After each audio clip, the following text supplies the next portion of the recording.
Atenção! Vai começar agora uma teleaula de processos de fabricação do curso profissionalizante. Este módulo tem um total de 80 aulas. Hoje você vai assistir a teleaula número 59. Bons estudos!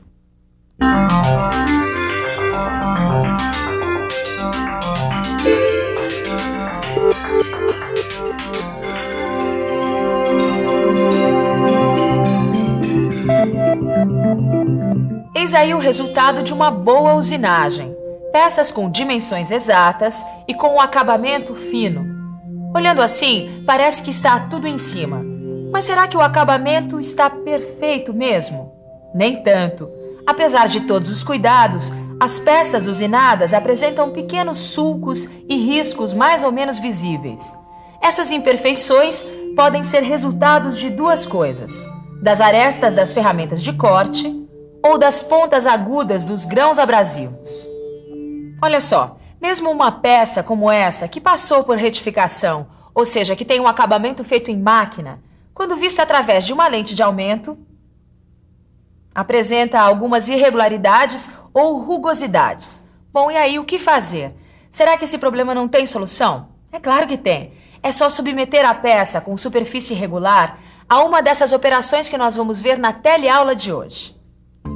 Nessa teleaula você vai aprender o que é brunimento, lapidação e polimento. Completando essas operações especiais que nós vamos ver hoje, tem ainda o superacabamento e a rodagem. É bom deixar claro que todas essas operações têm a finalidade de eliminar o máximo possível as irregularidades. Muito bem, está na hora de aprender. Olho vivo que a nossa teleaula está começando. Você sabe o que é o brunimento? O brunimento é um processo mecânico de usinagem por abrasão, muito usado no acabamento de peças. Como você já sabe, abrasão é o desgaste feito por atrito, como o ato de lixar, por exemplo. Normalmente, o brunimento é feito com uma ferramenta de abrasão, chamada brunidor. Observe que o brunidor é formado por segmentos de material abrasivo montados em grupos. No processo de brunimento, enquanto o brunidor gira e simultaneamente se movimenta para cima e para baixo, os segmentos abrasivos vão desgastando, isso é, brunindo a parte interna da peça. Veja nesse desenho em corte como as coisas acontecem. A ferramenta tem um dispositivo que pressiona os segmentos abrasivos contra as paredes internas da peça. O brunidor gira lentamente, enquanto faz o movimento de sobe e desce. A diferença em relação à retificação fica por conta da velocidade de rotação, que no caso do brunimento é menor, e também da pressão entre as superfícies, que no brunimento é maior. Velocidade menor, pressão maior, resultado: uma superfície muito próxima da perfeição, lisinha. É isso que o alojamento do êmbolo deste compressor está precisando. Eu vou mandar fazer um brunimento nele, depois troco os anéis e esse compressor vai ficar novinho em folha. Aliás, esse tipo de brunimento, que dá uma espécie de lixada nas superfícies internas de forma cilíndrica, também é usado em várias peças que a gente conhece. Nos cilindros dos motores, por exemplo, e também no alojamento de êmbolos hidráulicos, e até mesmo em tubos de canhão. Mas não fique pensando que o brunimento é uma operação que se faz somente em superfícies internas, não. Ele também pode ser feito na superfície externa desse eixo, por exemplo. As operações especiais não se restringem ao brunimento. Existem várias outras. Tem uma, aliás, que tem um nome bastante conhecido. Vamos ver? Qual é o nome dessa pedra aqui? Diamante. Diamante. Diamante. Diamante. Diamante. Um diamante é encontrado assim na natureza ou ele passa por algum processo de acabamento? Ele passa por um processo de acabamento. Ele é encontrado bruto, passa por vários processos de acabamento. Qual é o nome desse processo de acabamento? Lapidação. Lapidação. Não, ele está assim quando ele está lapidado.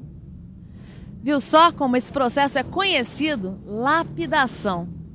É claro que o processo de lapidação na área mecânica é bem diferente do processo de lapidação do joalheiro para fazer uma joia. É que nos dois casos os processos têm muitas coisas em comum. A começar que os dois processos proporcionam um elevado grau de acabamento. Pode anotar aí, na mecânica, lapidar é dar às superfícies das peças exatidão e elevado grau de acabamento. O processo é o seguinte: a primeira coisa a fazer é colocar um líquido, água ou óleo, sobre uma placa e, na sequência, colocar o pó abrasivo sobre o líquido. Aí, com a ajuda de um dispositivo e com a realização de movimentos circulares, o resultado vai ser um acabamento fino. O princípio é muito simples. Veja só essa representação super ampliada. Os grãos abrasivos ficam no líquido e entram em contato com a peça durante o movimento. Como esses grãos são geométricos e muito pequenos, a superfície lapidada fica lisinha. E aí que entra o diamante. Não sei se você sabe, mas o pó abrasivo pode ser de diferentes materiais, inclusive de diamante. É claro que nesse caso o diamante é utilizado na forma de minúsculos grãos. E preste atenção, quanto mais duro for o material da peça a ser lapidada, maior dureza deverá ter o grão abrasivo. É por isso que o diamante é tão indicado, por causa da sua alta dureza. Esse processo é muito utilizado na lapidação de blocos padrões e pinos. Vamos em frente. Numa superfície cortada com ferramenta, podemos perceber as marcas da usinagem sob a forma de estrias. Essas estrias, feitas pela ferramenta de corte, recebem o nome de rugosidades. Quando a superfície da peça precisa ser lisa e brilhante, como as cavidades desses moldes para plásticos, a rugosidade é bastante indesejável e, para eliminá-la o máximo possível, a peça precisa ser polida. É isso mesmo. A operação especial de que vamos falar nesse momento é o polimento. O polimento dá a qualquer superfície um acabamento de boa apresentação, lisinho. O polimento também cria uma camada superficial de proteção da peça, dificultando e até mesmo impedindo a ação corrosiva. E o polimento também serve para preparar as peças para os processos de galvanoplastia, como também para dar às peças niqueladas ou cromadas um brilho mais vivo. Olha só que beleza, Caio. Cromada e polida. Eu tô com uma dúvida. Todo mês eu dou uma boa polida no meu carro. Para isso, eu utilizo uma furadeira e uma ferramenta muito parecida com essa daqui. Certo. Bom, o carro fica uma beleza. Agora a minha dúvida é a seguinte: será que o polimento do meu carro é igual ao polimento industrial dessas peças metálicas aqui? Caio, a definição é a mesma, é? Dá uma olhada que eu vou ler qual é a definição de polir. Vamos lá. Polir é um processo mecânico de acabamento de uma peça que visa tornar sua superfície lisa e de aparência espelhada. Quer dizer, o negócio do polimento é dar um bom aspecto visual à peça. A definição tudo bem, parece a mesma coisa. Mas é melhor ver como o polimento é feito na área mecânica para ver se tem alguma diferença, né? Você sabe como é feito o polimento? Não? Então fique por dentro.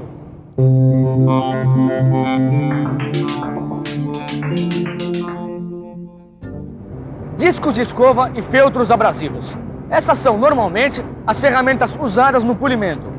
Discos ou conjuntos de discos revestidos com substâncias abrasivas. A operação de polir, propriamente dita, é muito simples. Basta forçar a peça a ser polida contra o disco abrasivo, com o disco girando em alta velocidade. Esse tipo de polimento é chamado polimento radial. Caio, mas não pode esquecer que tem também o polimento axial. O disco abrasivo gira sobre um eixo e a superfície usada para o polimento é a área de circunferência do disco. Ela precisa ser mais ou menos flexível para poder entrar em contato com toda a superfície da peça a ser polida. Opa, então é esse tipo de polimento que eu faço, o axial. E essa aqui, é a parte que entra em contato com o carro. Na verdade, Caio, o que faz é muito mais do que o enceramento. Porque no caso do polimento, a superfície da peça vai se desgastando até ficar homogênea e lisa. Eu não estava lembrando disso não, Tito. No polimento, a superfície da peça já é desgastada. Agora, já pensou se fosse polir mesmo o meu carro? A pintura dele é pro beleléu. Agora, eu gostei de ver, hein? Você guardou mesmo os princípios do polimento. E você, sabe quais são os princípios do polimento? Então fique por dentro. Princípios do polimento. Para fazer o polimento, apoia-se a peça sobre a ferramenta abrasiva, que deve girar entre 45 e 50 metros por segundo. Neste contato, a superfície da peça perde material, de acordo, é claro, com a granulação do abrasivo utilizado. O polimento pode ser feito com discos abrasivos ou ainda através de lixas, pó ou bastão abrasivo. O disco abrasivo pode ser feito de madeira, feltro ou tecido, agindo sempre como um rebolo, por meio de suas superfícies planas ou cilíndricas. O abrasivo que recobre essas superfícies é colado ou fixado com adesivos. Você pode até não saber, mas o polimento é muito útil para que a gente tenha à mão produtos de qualidade. Os produtos plásticos, por exemplo, para serem feitos, eles precisam de moldes. E esses moldes precisam ser muito bem polidos para que os produtos fiquem perfeitos. Em muitos casos, pode até ser um polimento manual. O polimento manual é feito com lixas, pó ou bastão abrasivos, todos eles com uma granulação muito fina. Por ser manual, esse polimento exige uma habilidade muito grande do polidor, que além disso, deve ter senso crítico, pois é disso que depende a qualidade do produto. O ferramenteiro que trabalhou nesse molde tem essas duas qualidades, e o trabalho ficou perfeito. Agora, para o trabalho dessa teleaula ficar perfeito e completo, falta ainda darmos uma boa revisada. Vamos nessa? E atenção, se liga aí que é a hora da revisão. Na teleaula de hoje, você aprendeu que, embora utilizando técnica correta, as peças usinadas apresentam riscos e sulcos, e que essas irregularidades devem ser eliminadas com a realização de operações especiais.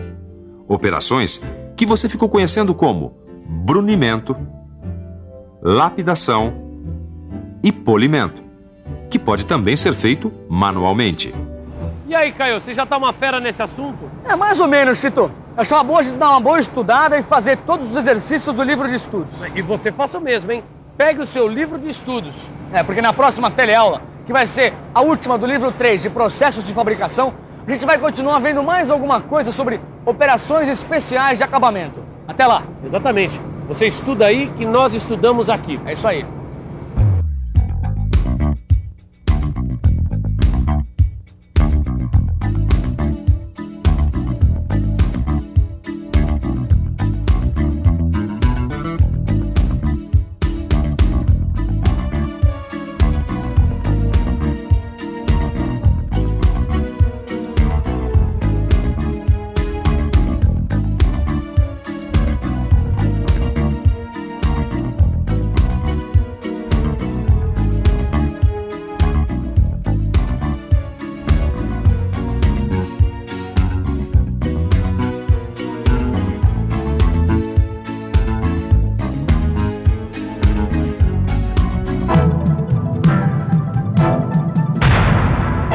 Telecurso 2000, um programa de educação do Sistema Fiesp e da Fundação Roberto Marinho.